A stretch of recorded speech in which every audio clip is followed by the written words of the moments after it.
আজ আমি দুইটি বিষয় যা ফজরের নামাজের পরে আমরা করি যা আমাদের জন্য ক্ষতিকারক, ইসলামের দৃষ্টিতে ক্ষতিকারক, কিন্তু ডাক্তার বা সায়েন্স এর বিপরীতটা বলেন। যেমন নতুন সায়েন্স ডাক্তার তারা গবেষণা করে বলে সকালে খালি পেটে আধোয়া মুখে পানি পান করার অনেক উপকারিতা বর্ণনা করেছেন।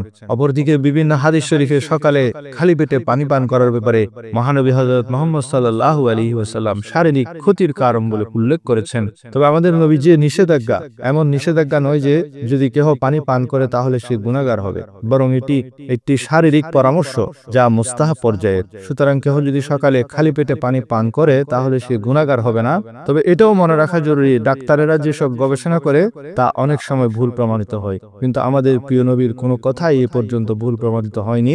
তাই যদিও ডাক্তারের গবেষণালব্ধ রেজাল্ট বলছে পানি পান করাই ভালো, কিন্তু আমাদের প্রিয় নবী যেহেতু এর বিপক্ষে রিপোর্ট দিয়েছেন, তাই আমি মনে করি নবীজির পরামর্শই সকলের জন্য উপকারী হবে।